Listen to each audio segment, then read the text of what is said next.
votre cœur ne se trouble point. Croyez en Dieu et croyez en moi. Il y a plusieurs demeures dans la maison de mon Père. Si cela n'était pas, je vous l'aurais dit.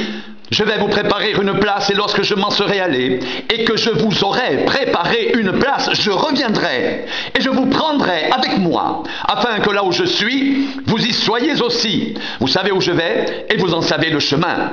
Thomas lui dit, Seigneur, nous savons où tu vas, comment pouvons-nous en savoir le chemin ? Jésus lui dit, je suis le chemin, la vérité et la vie. Nul ne vient au Père que par moi. Si vous me connaissiez, vous connaîtriez aussi mon Père. Et dès maintenant, vous le connaissez et vous l'avez vu. Philippe lui dit, Seigneur, montre-nous le Père, et cela nous suffit.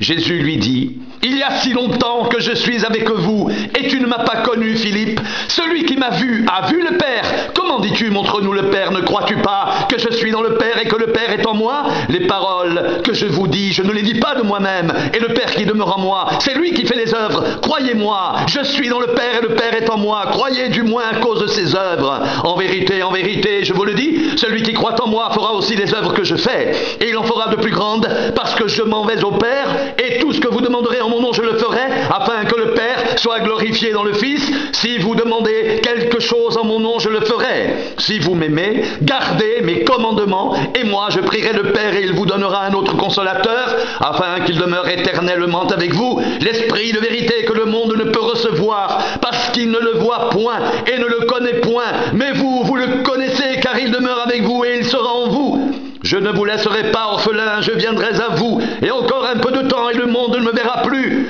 Mais vous, vous me verrez, car je vis, et vous vivrez aussi. En ce jour-là, vous connaîtrez que je suis en mon Père, que vous êtes en moi, et que je suis en vous. Celui qui a mes commandements et qui les garde, c'est celui qui m'aime, et celui qui m'aime sera aimé de mon Père. Je l'aimerai, et je me ferai connaître à lui.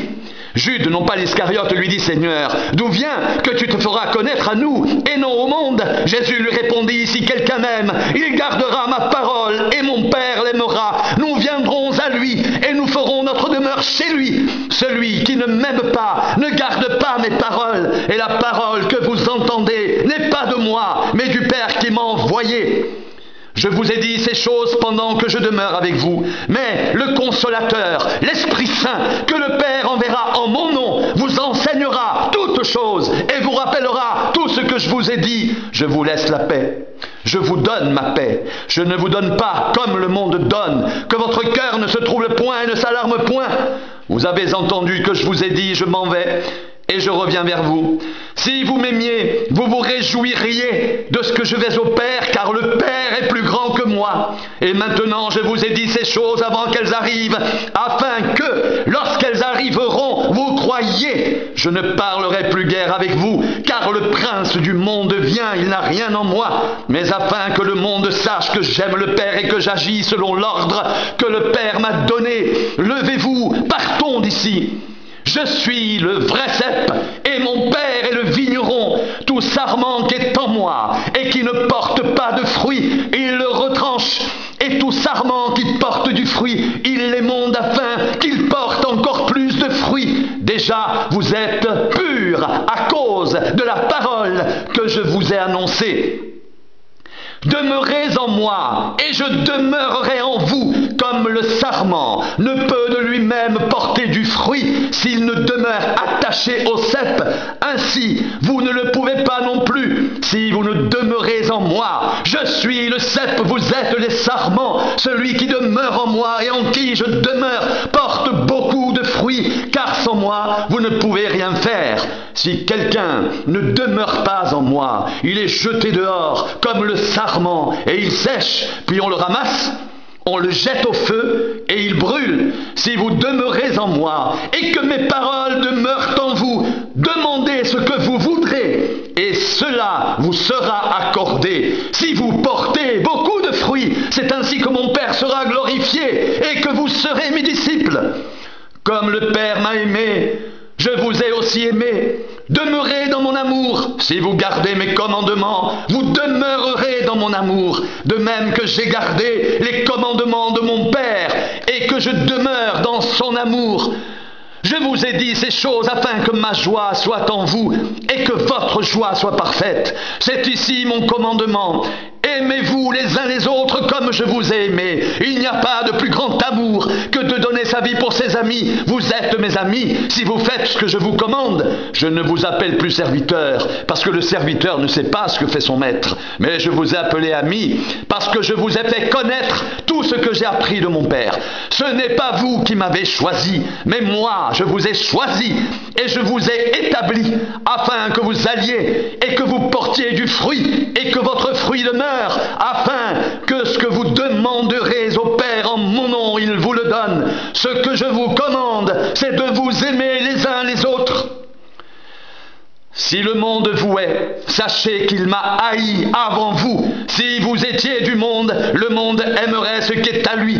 Mais parce que vous n'êtes pas du monde, et que je vous ai choisi du milieu du monde, à cause de cela, le monde vous hait. Souvenez-vous de la parole que je vous ai dite, le serviteur n'est pas plus grand que son maître. S'ils m'ont persécuté, ils vous persécuteront aussi.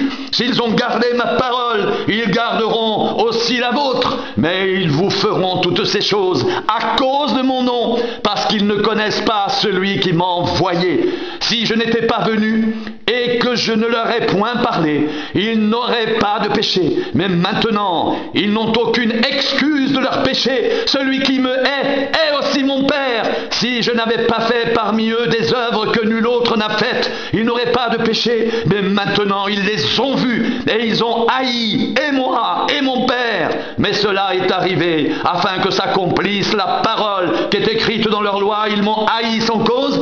Quand sera venu le Consolateur, que je vous enverrai de la part du Père, l'Esprit de vérité qui vient du Père, il rendra témoignage de moi, et vous aussi, vous rendrez témoignage, parce que vous êtes avec moi dès le commencement. Je vous ai dit ces choses afin qu'elles ne soient pas pour vous une occasion de chute. Ils vous excluront des synagogues, et même l'heure vient où quiconque vous fera mourir croira rendre un culte à Dieu. Et ils agiront ainsi parce qu'ils n'ont connu ni le Père ni moi. Je vous ai dit ces choses afin que lorsque l'heure sera venue, vous vous souveniez que je vous les ai dites. Je ne vous en ai pas parlé dès le commencement parce que j'étais avec vous. Maintenant, je m'en vais vers celui qui m'a envoyé, et aucun de vous ne me demande où vas-tu, mais parce que je vous ai dit ces choses, la tristesse a rempli votre cœur. Cependant, je vous dis la vérité. Il vous est avantageux que je m'en aille, car si je ne m'en vais pas, le Consolateur ne viendra pas vers vous, mais si je m'en vais, je vous l'enverrai. Et quand il sera venu, il convaincra le monde en ce qui concerne le péché, la justice et le jugement. En ce qui concerne le péché, parce qu'il ne croit pas en moi. La justice, parce que je vais au Père et que vous ne me verrez plus. Le jugement, parce que le prince de ce monde est jugé. J'ai encore beaucoup de choses à vous dire, mais vous ne pouvez pas les supporter maintenant. Quand le Consolateur sera venu, l'Esprit de vérité, il vous conduira dans toute la vérité, car il ne parlera pas de lui-même, mais il dira tout ce qu'il aura entendu, et il vous annoncera les choses à venir. Il me glorifiera, parce qu'il prendra de ce qui est à moi et vous l'annoncera. Tout ce que le Père a est à moi. C'est pourquoi j'ai dit qu'il prend de ce qui est à moi et qu'il vous l'annoncera. Encore un peu de temps et vous ne me verrez plus. Et puis encore un peu de temps et vous me verrez, parce que je vais au Père. Là-dessus, quelques-uns de ses disciples dirent entre eux, que signifie ce qu'il nous dit? Encore un peu de temps et vous ne me verrez plus, et puis encore un peu de temps et vous me verrez. Et parce que je vais au Père, ils disaient donc, que signifie ce qu'il dit? Encore un peu de temps? Nous ne savons de quoi il parle. Jésus, sachant qu'ils voulaient l'interroger, leur dit, vous vous questionnez les uns les autres sur ce que j'ai dit? Encore un peu de temps et vous ne me verrez plus, et puis encore un peu de temps et vous me verrez. En vérité, je vous le dis, vous pleurerez et vous vous lamenterez, et le monde se réjouira. Vous serez dans la tristesse, mais votre tristesse se changera en joie. La femme, lorsqu'elle enfante, éprouve de la tristesse, parce que son heure est venue, mais lorsqu'elle a donné le jour à l'enfant, elle ne se souvient plus de la souffrance, à cause de la joie qu'elle a de ce qu'un homme est né dans le monde. Vous donc aussi. Vous êtes maintenant dans la tristesse, mais je vous reverrai, votre cœur se réjouira, et nul ne vous ravira votre joie. En ce jour-là, vous ne m'interrogerez plus sur rien. En vérité, je vous le dis, ce que vous demanderez au Père, il vous le donnera en mon nom. Jusqu'à présent, vous n'avez rien demandé en mon nom. Demandez et vous recevrez, afin que votre joie soit parfaite. Je vous ai dit ces choses en parabole. L'heure vient où je ne vous parlerai plus en parabole, mais où je vous parlerai ouvertement du Père.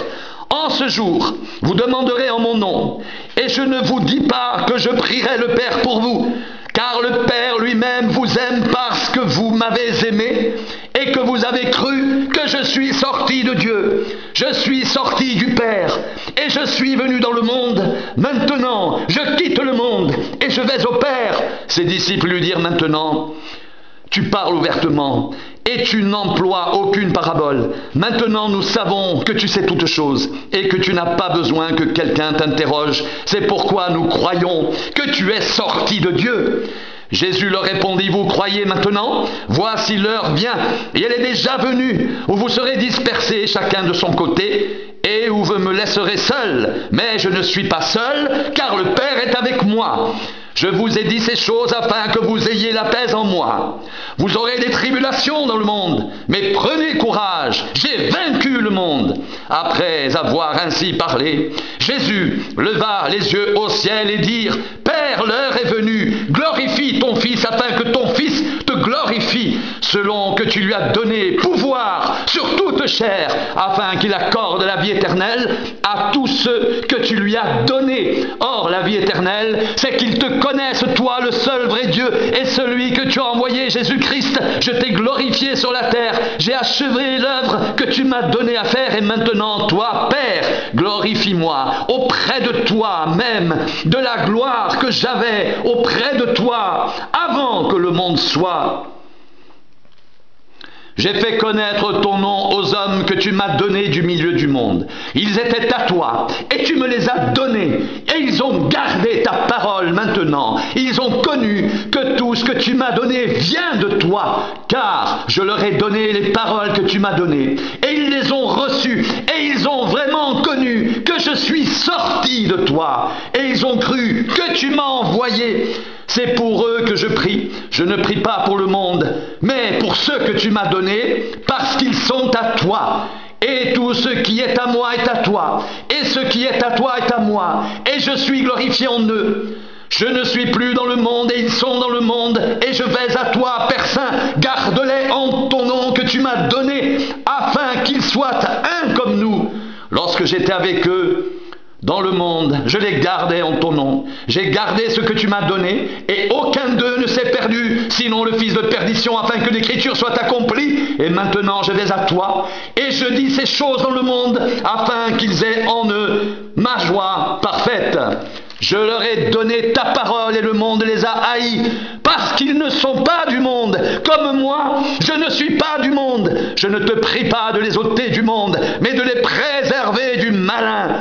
Ils ne sont pas du monde, comme moi je ne suis pas du monde. Sanctifie-les par ta vérité. Ta parole est la vérité. Comme tu m'as envoyé dans le monde, je les ai aussi envoyés dans le monde, et je me sanctifie moi-même pour eux, afin qu'eux aussi soient sanctifiés par la vérité.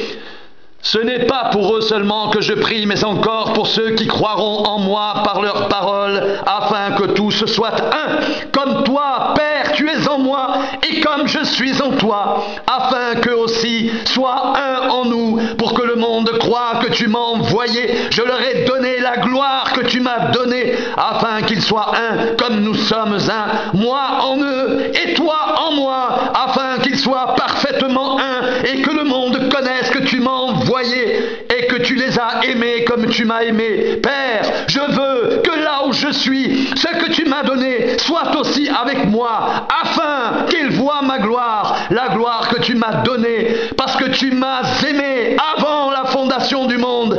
Père juste, le monde ne t'a pas connu, mais moi je t'ai connu. Et ceux-ci ont connu que tu m'as envoyé. Je leur ai fait connaître ton nom, et je le leur ferai connaître, afin que l'amour dont tu m'as aimé soit en eux, et que je sois en eux.